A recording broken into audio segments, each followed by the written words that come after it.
Lord Helseltine, should MPs be able to have jobs outside Parliament?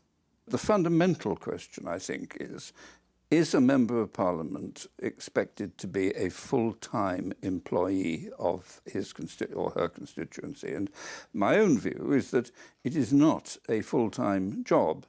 There's a huge commitment in it, and you work all hours and all days, but there's plenty of time in which you can do other things, providing it is within the rules that are laid down.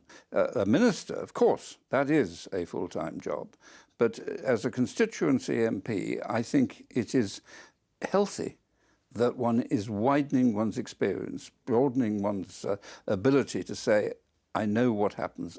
This is what I did, what I can do. Otherwise, what you're left with is members of Parliament who don't actually have the personal experience and rely on advice from someone else.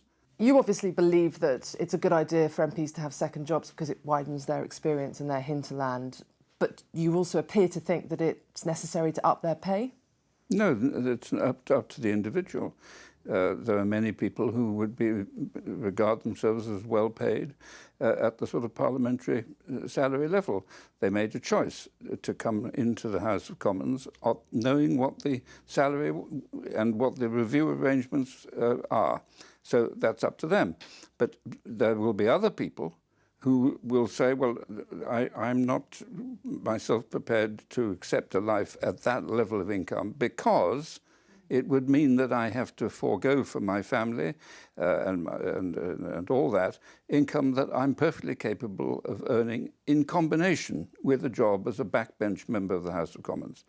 I think that a Member of Parliament's salary is not designed to be the total income of all members of the House of Commons.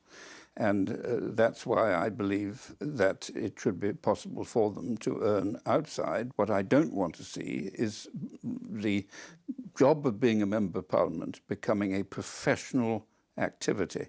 Indeed, a sort of combination of a local councillor, because lots of Members of Parliament, I think, have tended to try and do the job of local councillors, and I think that's a shame.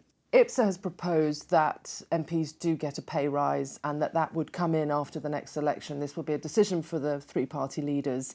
Do you think it should go ahead, this pay rise? Well, I understand the politics of this, that the public opinion, frankly, would like to see Members of Parliament paid less than they are today. I don't take that view, but I understand the difficulty for the party leaders of trying to, if you like, live with the state of public opinion. So you don't think the Prime Minister could go ahead with a pay rise for MPs? That's a judgment David Cameron will have to make, and frankly, I'm quite pleased I don't have to make it for him.